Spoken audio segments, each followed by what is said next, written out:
Happy Easter Sunday, everybody. I hope you're having a great day.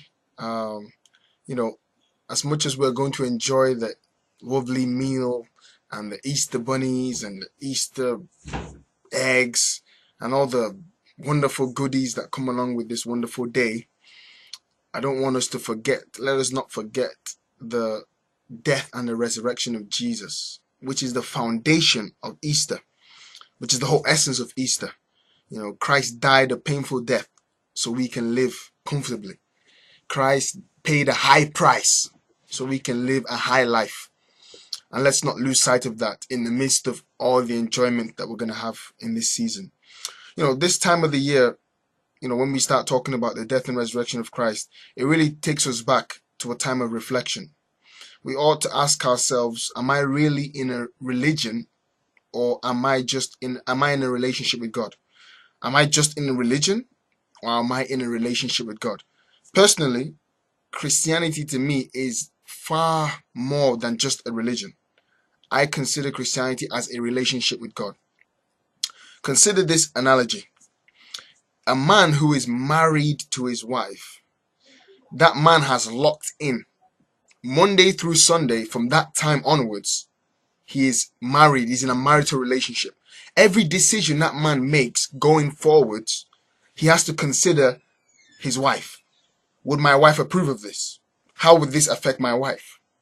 What would my wife do in this situation? How would this affect her? He can no longer make decisions as a single man anymore because he's married, he's in a relationship. In the same way, consider this marital relationship between you and God. Before you are to take any step or make any move, you think, what would Jesus do? How would God respond to this thing I'm about to do now? Would God approve of what I'm about to do? What would Jesus do in this situation? And in the same way, you're not just a Christian from Monday through Thursday, and then Friday, Saturday, you take a break, and then Sunday, you then make it up to God again. Oh God, I'm going to bring my tithes, I'm going to bring my offerings, I'm going to dress very well, I'll make it up to you on Sunday. That's not how it works. Being a Christian is a full-time affair. It's a full-time relationship with God. It's a full-time commitment. There's no days off. There's no, I'm going to take a break, God. Friday and Saturday, just allow me to relax and do some things out there, and later I'll come on Sunday. It doesn't work that way. And during this season, I just want to encourage us to graduate from just doing things religiously. I just read my Bible one day, one scripture a week, or I just go to church, I dress well, go to church, or I just pray, just doing it religiously. But let's graduate to relationship. The person you love to talk to. So communicating with God in prayer shouldn't be a struggle to you. The person you love, you want to get to know them better. So reading the Bible shouldn't be a struggle to you. The person you love, you always want to go to their house. You always want to go to their presence. In the same way, so going to church shouldn't be a burden to you. It should be a delight.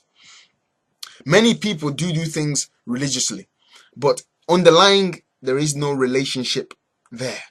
They read the Bible to know about God, but not really know God and to practice what they're reading. They just read it just to know. So they can quote many scriptures from their brain. They have a lot of scriptures stored up here, but it's not graduated to the heart where it really counts. It's not here. It's here. But it is here where the scriptures need to be. Just as the scripture says, your words have I hidden in my heart that I will not sin against you. Many people, they pray to be heard by men. Oh, he's praying. Wow, he's a prayer guy. He's strong prayer. But their prayers are not even reaching the ceiling. People in relationship, they pray to be heard by God. They don't have to say too many words. They don't have to shout too loud. They utter their points, communicating with their Father who hears their prayer. Many people go to church to see people. They don't go to church to meet God. They go to church to see people, to show people, wow, look at the way I'm dressed today. show them the newest outfit. But going to church, the first thing is to go and see God. That's the expectation. I want to meet with God. I want to experience His presence, His refreshing presence again before I enter this new week. I want to fellowship with the brethren. Many people, once again, they serve, but they serve as unto man, to receive applause by men.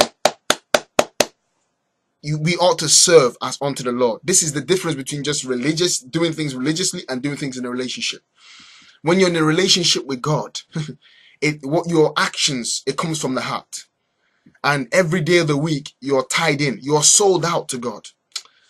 It's wonderful. It's wonderful. It's wonderful. Today, the pastor said something significant. He said that you give your life to Christ once, but then you examine yourself every day. So I just want to ask that we as individuals examine ourselves this week and examine ourselves going forward. Am I still in the faith? Am I just doing things religiously, or am I actually in a relationship with God? Do I really care how God feels and how God responds to the situation? Because if you do really care, you won't want to do anything that hurts God. You know, those previous ways of living and behaving and talking and speaking, you won't partake in those activities anymore because you want to live to glorify God, bearing strongly in mind about what He did for you. Unmerited favor. I didn't deserve it. We didn't deserve it. He died so we can be free. I didn't deserve it. We didn't deserve it. That should be more of a reason for us to stand strong in the faith and in Christ. Because anytime we do backslide consciously do things that don't glorify God, we're just saying, oh God, yeah, I know you died painfully, but yeah, that's what you done. Thank you. I didn't ask you to die for me anyway. Imagine how you'd feel. How many of you could truly die for your friends? How many people could lay down your life for a group of people who you don't even know, or a group of people who don't necessarily love you, as it were, then? Wow. It's a deep season. It's a deep season. I just pray that the reality of this death and resurrection of Christ will be painted clearly in our hearts, and we'll understand this, and our relationship and our daily walk with God will be heightened, will be strengthened, will be different, will be with virtue, will be with value. Christianity, I've discovered, it's not a sprint. It's a daily walk with God. Every day making a decision to develop yourself. Christianity is a daily work to develop yourself and grow in the knowledge of God. Christianity is also a daily war, because the devil doesn't want you to be comfortable. You're now in the kingdom of God. You're no longer in the kingdom of the darkness. You're no longer in the kingdom of darkness. So the devil's angry. His goal is to trick you, to trip you, and to cause you to fall. But by God's grace, we will overcome. I pray that God will give us understanding, and our life and our relationship and our daily walk will really reflect Christ-like behavior. In Jesus' name, amen. We're all working on ourselves, and together, by the grace of God, we'll get there, and we will spend eternity with our Father in heaven. God bless you. Have a fruitful week, and continue to shine for Jesus. See you at the top. Amen.